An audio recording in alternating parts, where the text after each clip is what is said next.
Assalamualaikum warahmatullahi wabarakatuh. Perkenalkan, nama saya Yulan Bimasya Putra. Saya mahasiswa di Institut Ilmu Kesehatan Surya Mitra Husada Kediri.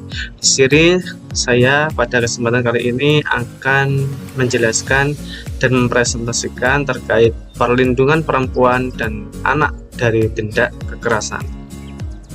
Di sini ada dua fokus perlindungan, yaitu pertama pencegahan. Tujuan dari pencegahan sendiri yaitu untuk mencegah dan mengurangi resiko jadi korban, penanganan korban untuk menyelamatkan, menangani dampak akibat tindak kekerasan tersebut, menegakkan hukum, dan juga pemberdayaan atau rehabilitasi. Tujuan perlindungan terkait kasus tindak kekerasan seksual sangat banyak terkait undang-undang yang mengatur hal tersebut. Misalnya pada Peraturan Daerah Nomor 8 Tahun 2011. Di sini ada beberapa poin. Mungkin teman-teman bisa membacanya sendiri di slide saya. Kemudian ada juga undang-undang terkait perlindungan perempuan dan anak dari tindakan kekerasan. Ada Undang-Undang Nomor 7 Tahun 1984, Undang-Undang Nomor 23 Tahun 2004, Undang-Undang Nomor 21 Tahun 2007, Undang-Undang Nomor 35 Tahun 2014, dan Undang-Undang Nomor 12 Tahun 2017. Ada juga keputusan Presiden atau Kepres yang mengatur tindakan kekerasan pada perempuan dan anak, yaitu pada bab ratifikasi Konvensi Hak Anak. Ada juga Peraturan Daerah Nomor 8 Tahun 2011 yang sudah disebutkan tadi di slide sebelumnya, Peraturan Daerah Nomor 1 Tahun 2018, dan juga beberapa peraturan gubernur.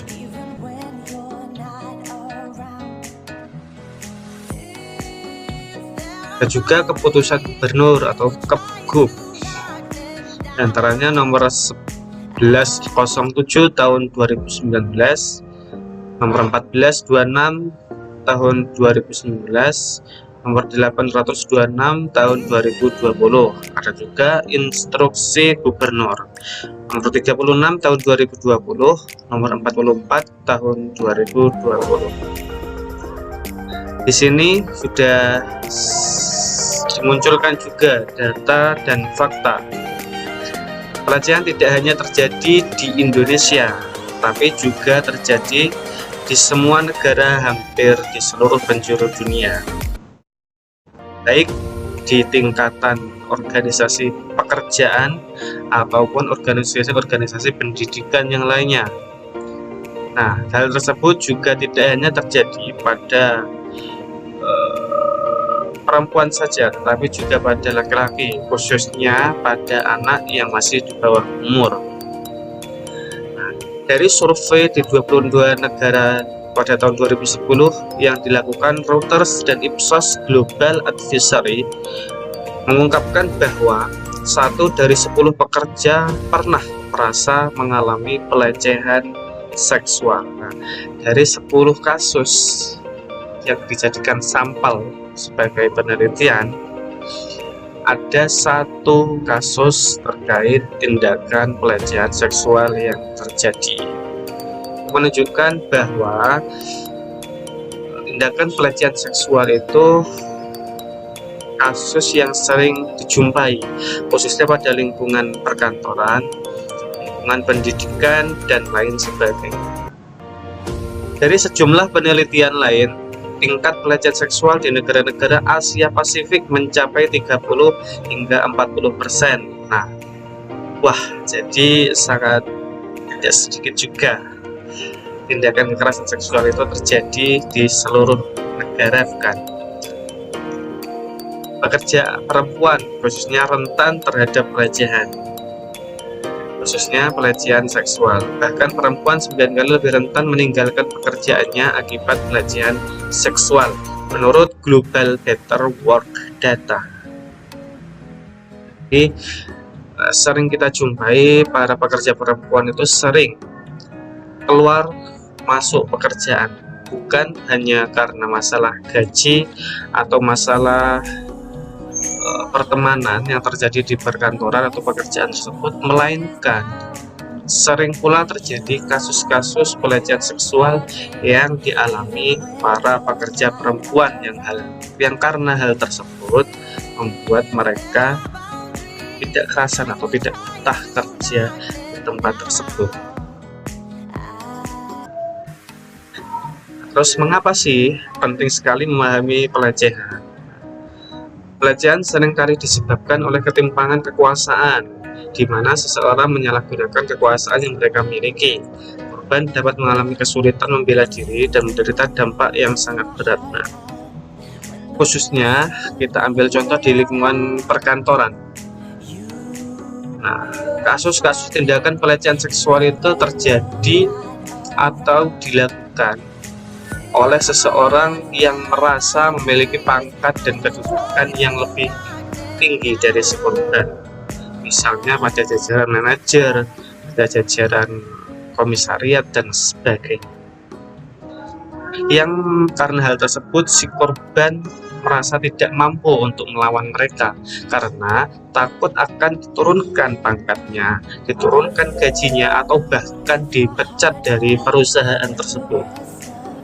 Pelecehan dapat terjadi di situasi kerja atau hubungan kerja seperti apapun, termasuk dalam perjalanan ke tempat kerja, dalam kegiatan pelatihan atau makan siang perusahaan, melalui telepon atau SMS dan WA. Pelecehan dapat dilakukan oleh siapa saja, seperti supervisor, manajer, rekan kerja, klien, mitra bisnis, atau kontraktor. Timpangan kekuasaan. Pelecehan seringkali terkait dengan timpangan kekuasaan, di mana seseorang menyalahgunakan kekuasaan mereka. Akibatnya, korban seringkali mengalami kesulitan membela diri. Diskriminasi dan pelecehan, termasuk pelecehan seksual, adalah kasus yang sangat serius ketika melibatkan penyalahgunaan kekuasaan, di mana seseorang memanfaatkan pengaruh dengan tidak sepantasnya kepada orang lain. Buat mereka-mereka yang merasa memiliki kedudukan atau pangkat yang tinggi, apa sih gunanya melakukan tindakan seperti pelecehan atau kekerasan seksual kepada pegawainya atau bawahannya?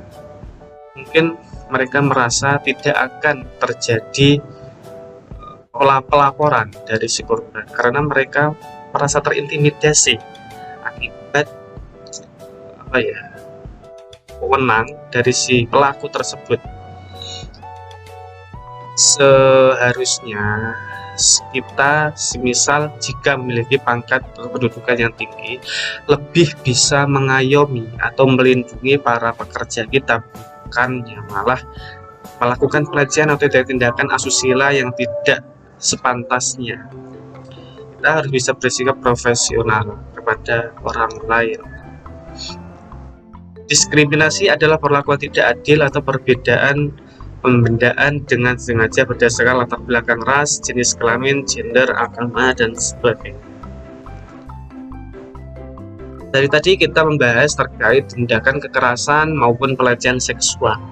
Nah, teman-teman, bagi yang belum tahu pelecehan seksual itu seperti apa sih dan apa saja bentuk-bentuk dari pelecehan seksual, di sini akan dijelaskan lebih detail lagi. Pelecehan seksual yaitu segala bentuk tindakan seksual yang tidak diinginkan. Jadi, suatu bentuk tindakan yang dirasa tidak nyaman jika hal tersebut terjadi pada dirinya. Permintaan untuk melakukan perbuatan seksual, tindakan lisan atau fisik atau isyarat yang bersifat seksual, atau perilaku lain apapun yang bersifat seksual yang membuat seseorang merasa tersinggung, dipermalukan, atau terintimidasi, di mana reaksi seperti itu adalah masuk akal dalam situasi dan kondisi yang ada. Itulah pengaruh dari pelecehan seksual sendiri. Kemudian bentuk-bentuk pelecehan seksual, di sini ada pelecehan fisik. Seperti sudah kita ketahui, sudah sudah jelas sekali pelecehan